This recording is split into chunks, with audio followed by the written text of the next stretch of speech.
Hi friends, ആർഫറയിലേക്ക് സ്വാഗതം. പൊതുവേ നമ്മൾ മാർക്കറ്റിലുള്ള ആ ഒരു വീക്ക്നെസ് കൂടാതെ തന്നെ നിഫ്റ്റിയുടെ വീക്ക്ലി ഡെറിവേറ്റീവ് എക്സ്പയറി ആയതുകൊണ്ട് തന്നെ ഇന്നത്തെ മാർക്കറ്റ് സെഷൻ വളരെ അധികം വളറ്റിലിറ്റി നിറഞ്ഞതാണെന്ന് നമുക്ക് കാണാം. അപ്പോൾ ഫ്യൂച്ചേഴ്സിൻ്റെ ഓപ്ഷൻസ് പൊസിഷൻസ് മാനേജ് ചെയ്യാൻ വേണ്ടിയിട്ടുള്ള ട്രേഡേഴ്സിൻ്റെ ആ ഒരു നെട്ടോട്ടം അത് മൊത്തത്തിൽ ഇന്നത്തെ ചാർട്ടിൽ നമുക്ക് കാണാൻ കഴിയും. അപ്പോൾ ഇന്ന് നിഫ്റ്റി 50 ഇൻഡെക്സ് നെഗറ്റീവ് ആണെങ്കിലും ഇന്നലെ നിഫ്റ്റി 50യേക്കാൾ തകർന്നടിഞ്ഞ next 50 mid cap, small cap, micro cap ഇൻഡെക്സുകളിലൊക്കെ ഒരു വമ്പിച്ച തിരിച്ചു വരവ് നമുക്കിന്ന് കാണാൻ കഴിയും. അപ്പോൾ ഇന്നത്തെ അഡ്വാൻസ് ഡിക്ലൈൻ റേഷ്യോ പരിശോധിച്ചാൽ തന്നെ അത് വ്യക്തമാണ്. 60% കൂടുതൽ സ്റ്റോക്കുകൾ അഡ്വാൻസ് ചെയ്തപ്പോൾ 35% സ്റ്റോക്കുകൾ മാത്രമാണ് ഡിക്ലൈൻ ചെയ്തത്. അപ്പോൾ ഇന്നലെ ഇന്ത്യൻ ബ്രോഡ് മാർക്കറ്റിൽ ഉണ്ടായിട്ടുള്ള ആ ഒരു ശക്തമായ സെല്ലിങ് അത് ഇൻവെസ്റ്റേഴ്സിനെയും അനലിസ്റ്റുകളെയും വലിയ തോതിൽ കൺഫ്യൂഷൻ ആക്കിയിരുന്നു. കാരണം എത്ര ചികഞ്ഞ് അന്വേഷിച്ചിട്ടും ആ ഒരു ഫ്രീ ഫോളിൻ്റെ കാരണം എന്താണെന്ന് കണ്ടെത്താൻ ആർക്കും കഴിഞ്ഞിരുന്നില്ല. US ഫെഡ് റിസർവിനോടനുബന്ധിച്ചിട്ടുള്ള കോഷ്യസ് അപ്രോച്ചാണ് എന്ന് നോക്കുകയാണെങ്കിൽ ഗ്ലോബൽ മാർക്കറ്റിൽ ആ ഒരു സെൽ ഓഫ് ഉണ്ടായിരുന്നില്ല. ഇനി ജപ്പാനിലെ ബോണ്ട് ഇൻട്രസ്റ്റ് വർദ്ധിച്ചത് കാരണമുണ്ടായ ഇഷ്യൂ ആണെങ്കിൽ അതും ഗ്ലോബൽ മാർക്കറ്റിൽ ചലനം ഉണ്ടാക്കിയിരുന്നില്ല. ഇനി റൂപ്പി വീക്ക്നെസ് കാരണം FIIസിൻ്റെ സെല്ലിംഗ് ആണെങ്കിൽ ഇന്നലെ ഒടുവിൽ വന്ന FIIസിൻ്റെ സെല്ലിംഗ് ഡാറ്റ സൂചിപ്പിക്കുന്നത് അത്ര ഒരു സിഗ്നിഫിക്കൻ്റ് ആയിട്ട് സെല്ലിംഗ് അവർ നടത്തിയിട്ടില്ല. ഇനി ഇൻഡെക്സ് മാനേജ് ചെയ്യാൻ വേണ്ടിയിട്ട് ബിഗ് ഇൻസ്റ്റിറ്റ്യൂഷൻസിൽ നടത്തിയിട്ടുള്ള ഏതെങ്കിലും വിധത്തിലുള്ള മാനിപ്പുലേഷൻ ആണെങ്കിൽ അത് നിഫ്റ്റി 50 ഇൻഡെക്സിലോ അല്ലെങ്കിൽ ബാങ്ക് നിഫ്റ്റിയിലൊക്കെയാണ് അത് ഉണ്ടാവേണ്ടത്. എന്നാൽ ഇന്നലെ അങ്ങനെ ആയിരുന്നില്ല. ബ്രോഡ് മാർക്കറ്റിൽ തന്നെയാണ് ശക്തമായ സെൽ ഓഫ് ഉണ്ടായത്. കൂടാതെ ഡൊമസ്റ്റിക് ക്യൂസ്, പ്രത്യേകിച്ച് RBIയുടെ റേറ്റ് കട്ടുമായി ബന്ധപ്പെട്ട് വന്നിട്ടുള്ള ആ ഒരു പോസിറ്റീവായിട്ടുള്ള ഒരു സെൻറ്റിമെൻറ്റ്സ് മാർക്കറ്റിൽ നിലനിൽക്കുമ്പോഴാണ് ഈ രീതിയിലുള്ള വമ്പിച്ച് സെല്ലിംഗ് ഉണ്ടായത്. അപ്പോൾ അതുകൊണ്ടാണ് അത് വലിയൊരു കൺഫ്യൂഷൻ പലരിലും സൃഷ്ടിച്ചത്. അപ്പോൾ ഇവിടെയാണ് ഈ പ്രൊപ്രൈറ്ററി ട്രേഡേഴ്സിൻ്റെ ഡാറ്റ വളരെ ഇമ്പോർട്ടൻ്റ് ആകുന്നത്. അപ്പോൾ ആരാണ് ഈ പ്രൊപ്രൈറ്ററി ട്രേഡേഴ്സ്, എന്താണ് പ്രൊപ്രൈറ്ററി ട്രേഡിങ് എന്നത് ഒരു ശരാശരി ഇൻവെസ്റ്റർ മനസ്സിലാക്കേണ്ടതുണ്ട്. കാരണം മാർക്കറ്റിനെ കുറിച്ചിട്ടുള്ള ഒരു ബ്രോഡ് പിക്ചർ അതിനെ ആഴത്തിൽ നമ്മൾ മനസ്സിലാക്കണമെങ്കിൽ ഇത്തരം കാര്യങ്ങൾ കൂടി നമ്മൾ മനസ്സിലാക്കേണ്ടതുണ്ട്. അപ്പോൾ ഈ ട്രേഡേഴ്സ് പൊതുവെ 4 കാറ്റഗറിയിൽ ഡിവൈഡ് ചെയ്തതായിട്ട് കാണാം. ഒന്ന് റീറ്റെയിൽ ട്രേഡേഴ്സ്, ക്ലയൻസ് എന്ന് വേണമെങ്കിൽ പറയാം. മറ്റൊന്ന് ഡൊമസ്റ്റിക് ഇൻസ്റ്റിറ്റ്യൂഷണൽ ഇൻവെസ്റ്റേഴ്സാണ്, മ്യൂച്വൽ ഫണ്ടുകളും ഇതേപോലെയുള്ള ഫണ്ടുകൾ കൈകാര്യം ചെയ്യുന്ന ബിഗ് ഇൻസ്റ്റിറ്റ്യൂഷൻസ്. മറ്റൊന്ന് ഫോറിൻ ഇൻസ്റ്റിറ്റ്യൂഷണൽ ഇൻവെസ്റ്റേഴ്സാണ്. മറ്റൊരു പ്രധാനപ്പെട്ട കാറ്റഗറിയാണ് പ്രൊപ്രൈറ്ററി ട്രേഡേഴ്സ്. അപ്പോൾ ഈ പ്രൊപ്രൈറ്ററി ട്രേഡേഴ്സ് ആരാണെന്ന് ചോദിച്ചു കഴിഞ്ഞാൽ അവർ സ്റ്റോക്കുകളിലും ബോണ്ടുകളിലും കറൻസികളിലും കമ്മോഡിറ്റികളിലും ഡെറിവേറ്റീവുകളിലും അതുപോലെയുള്ള ഏതൊക്കെ ഫൈനാൻഷ്യൽ ഇൻസ്ട്രുമെൻറ്റ്സ് ഉണ്ടോ അതിലൊക്കെ ട്രേഡ് ചെയ്യുന്നവരാണ്. എന്നാൽ അവർ ട്രേഡ് ചെയ്യുന്നത് അവരുടെ സ്വന്തം പണം കൊണ്ടാണ് എന്നുള്ളതാണ് അതിൻ്റെ ഒരു പ്രത്യേകത. കാരണം ട്രഡീഷണലായിട്ട് ബ്രോക്കറേജുകൾ ചെയ്യുന്നത് മറ്റുള്ളവരുടെ പണം ഉപയോഗിച്ചാണ് ട്രേഡ് ചെയ്യുന്നത്. ഇപ്പോൾ നമ്മൾ DIIസിനെ നോക്കുകയാണെങ്കിൽ അവർ മ്യൂച്വൽ ഫണ്ട് വഴി വരുന്ന ശരാശരി ഇൻവെസ്റ്റേഴ്സിൻ്റെ പണം കൊണ്ടാണ് അവർ ഇൻവെസ്റ്റ്മെൻറ്റ് നടത്തുന്നത്. അതേപോലെ പോർട്ട്ഫോളിയോ മാനേജേഴ്സ് ആയിട്ടുള്ള മറ്റു ട്രേഡേഴ്സൊക്കെ കമ്മീഷൻ ബേസിലാണ് അവർ ട്രേഡ് ചെയ്യുന്നത്. അതായത് ക്ലയൻറ്റിൻ്റെ പണം ഉപയോഗിച്ചുകൊണ്ട് അവർ ട്രേഡ് ചെയ്യുന്നു, അതിൽ നിന്നുണ്ടാക്കുന്ന ലാഭത്തിൻ്റെ 10%, 20% അവരെടുക്കുന്നു. ഈ രീതിയിലാണ് പൊതുവേ ചെയ്യാറുള്ളത്. എന്നാൽ ഇവിടെ പ്രൊപ്രൈറ്ററി ട്രേഡേഴ്സ് എന്ന് പറയുന്നത് അവരുടെ സ്വന്തം പണം കൊണ്ട് ട്രേഡ് ചെയ്യുന്നവരാണ്. അപ്പോൾ അവരുടെ ഒരു പ്രത്യേകത, അവർ വളരെയധികം സ്കിൽഡ് ആയിട്ടുള്ള ട്രേഡേഴ്സ് ആയിരിക്കും. കൂടാതെ അഡ്വാൻസ്ഡ് ആയിട്ടുള്ള ടെക്നോളജി ഉപയോഗിച്ചുകൊണ്ട് അവരുടെ സ്ട്രാറ്റജികൾ എക്സിക്യൂട്ട് ചെയ്യുന്ന ഒരു രീതിയാണ്. ആൽഗോ ട്രേഡിംഗ് പോലെയുള്ള ആധുനിക സാങ്കേതിക വിദ്യകൾ ഉപയോഗിച്ചാണ് അവർ ട്രേഡ് ചെയ്യുന്നത്. എങ്കിലും സെബിയുടെ റെഗുലേഷൻ ഇവരുടെ മേലെയും ഉണ്ട്. ബ്രോക്കറേജുകൾ ഈ പ്രൊപ്രൈറ്ററി ട്രേഡേഴ്സിൻ്റെ ഓർഡേഴ്സ് വേറെ തന്നെ കാണിക്കണമെന്ന് നിബന്ധനയുണ്ട്. അത് സാധാരണ ശരാശരി റീറ്റെയിലേഴ്സിൽ നിന്നും വ്യത്യസ്തമായിട്ട് ഈ പ്രൊപ്രൈറ്ററി ട്രേഡേഴ്സിൻ്റെ ഡാറ്റകൾ സെബി ആവശ്യപ്പെടാറുണ്ട്. അപ്പോൾ ആരൊക്കെയാണ് ഈ പ്രൊപ്രൈറ്ററി ട്രേഡേഴ്സ് എന്ന് ചോദിച്ചാൽ ഒരു പ്രധാനപ്പെട്ട കാറ്റഗറി മെയിനായിട്ടുള്ള ബ്രോക്കേഴ്സ് തന്നെയാണ്. ഇപ്പോൾ ഡിസ്കൗണ്ട് ബ്രോക്കേഴ്സ് ആയാലും ഫുൾ ടൈം ബ്രോക്കേഴ്സ് ആയാലും അവർക്കൊക്കെ ഈ ഒരു പ്രൊപ്രൈറ്ററി ട്രേഡിംഗ് ആക്ടിവിറ്റി അവർ ചെയ്യാറുണ്ട്. അതുപോലെ തന്നെ ഇൻവെസ്റ്റ്മെൻറ്റ് ബാങ്കുകൾ, ഹെഡ്ജ് ഫണ്ടുകളും ഇത്തരം കാര്യങ്ങൾ ചെയ്യാറുണ്ട്.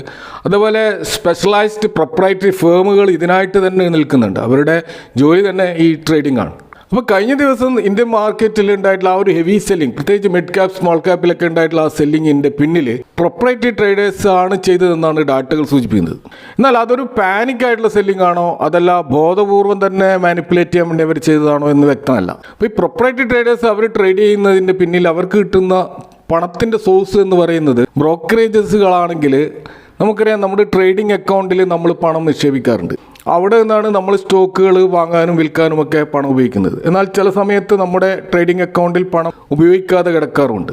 ആ പണം ബ്രോക്കറേജിൻ്റെ നിയന്ത്രണത്തിലാണ്. അപ്പോൾ അത്തരം സന്ദർഭങ്ങളിൽ ബ്രോക്കറേജുകൾ ആ പണം ഉപയോഗിച്ചുകൊണ്ട് ഇത്തരം പ്രൊപ്രൈറ്ററി ട്രേഡിംഗ് നടത്താറുണ്ട്. അപ്പോൾ ആ ട്രേഡിംഗ് അവർ നടത്തുന്നത് അവരുടെ പേരിലായിരിക്കും.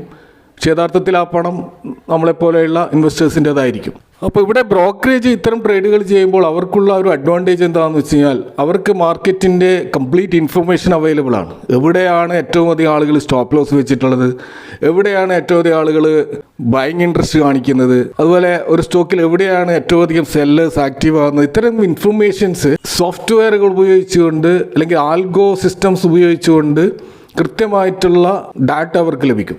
അതുകൂടാതെ ഹൈ സ്പീഡ് സർവേഴ്സ്, എക്സ്ചേഞ്ചുമായിട്ടുള്ള അത്തരം ഹൈ സ്പീഡ് സർവേഴ്സ് ഉപയോഗിക്കുന്നത് കൊണ്ട് തന്നെ ഫ്രീക്വൻസി ട്രേഡ് ചെയ്യാൻ വിതിൻ സെക്കൻഡുകൾ കൊണ്ട് ട്രേഡ് എക്സിക്യൂട്ട് ചെയ്യാൻ അവർക്ക് സാധിക്കും. കൂടാതെ അവർ ഹയർ ചെയ്യുന്നത് ഹൈലി സ്കിൽഡ് ആയിട്ടുള്ള ട്രേഡേഴ്സിനെയാണ്.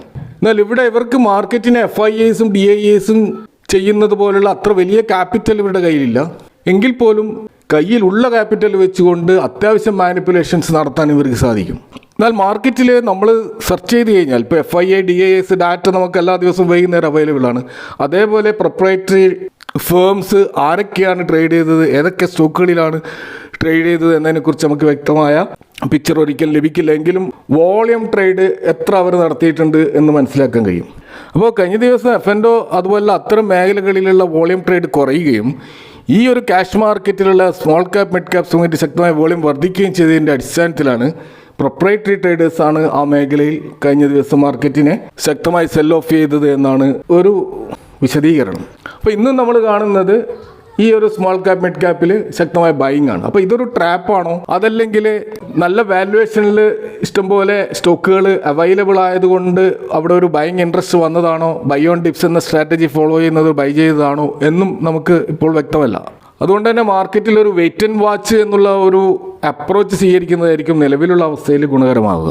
ഇനി നമ്മൾ മാർക്കറ്റിൽ തിരിച്ചു വന്ന ഒരു സ്റ്റോക്കിനെ കുറിച്ച് പറയുകയാണെങ്കിൽ കെയ്ൻസ് ടെക്നോളജിയാണ്. അതിന്ന് അത്യാവശ്യം കുറച്ച് റിക്കവറി നടത്തതായിട്ട് കാണാം. അപ്പോൾ ഈ സ്റ്റോക്കിൽ JP മോർഗൻ പോലെയുള്ള ഇൻ്റർനാഷണൽ ബ്രോക്കറേജ് ബോട്ടം ഫിഷിംഗ് നടത്തരുതെന്ന് പറഞ്ഞിരുന്നു. എന്നാൽ ഇപ്പോൾ അവരെ ഫിഷിംഗ് ചെയ്യാനാണ് പറയുന്നത്. അതിൻ്റെ ഒരു കാരണമായിട്ട് പറയുന്നത് കമ്പനി ഇപ്പോൾ വളരെ അട്രാക്റ്റീവ് ആയിട്ടുള്ള വാല്യുവേഷനിലാണ് നിൽക്കുന്നത് എന്നാണ്.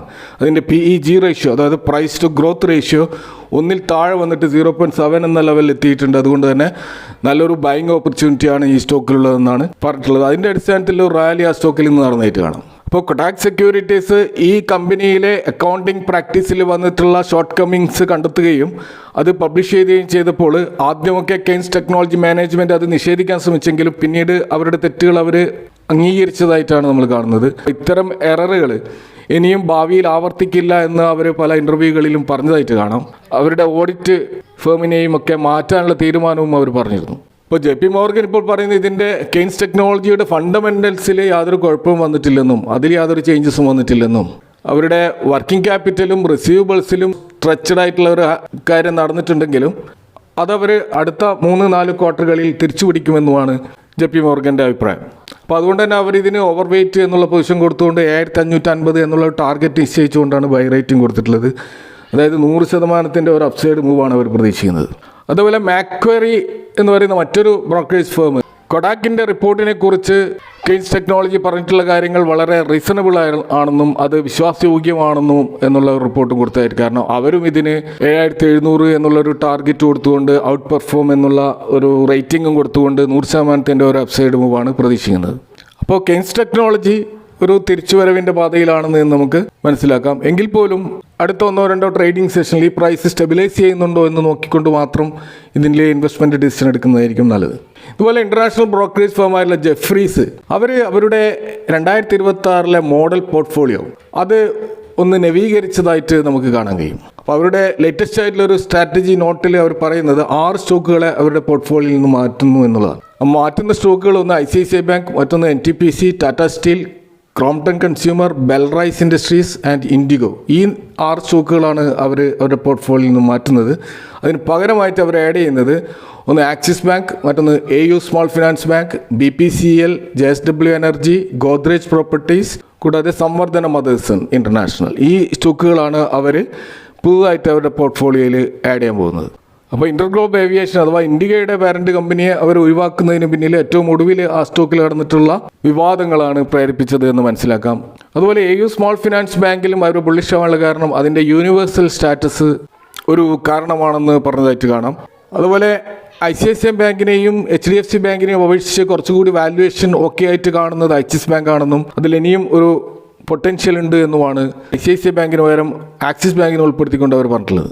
ഇപ്പോൾ സംവർദ്ധന മതേഴ്സിനുള്ള അവർ ബുള്ളിഷ് ആവാനുള്ള കാരണം യൂറോപ്പിൽ അവർ ഉണ്ടാക്കുന്ന മാർജിൻ ഗെയിൻസ് ആണ്. അവിടെ നോൺ ഓട്ടോ ബിസിനസ് സെഗ്മെന്റിലും എയറോസ്പേസ് ഇലക്ട്രോണിക്സ് മേഖലയിലുമൊക്കെ അവർ എക്സ്പാൻഡ് ചെയ്യുന്നതുമാണ് ആ ഒരു സ്റ്റോക്കിൽ ബുള്ളിഷ് ആവാനുള്ള കാരണം.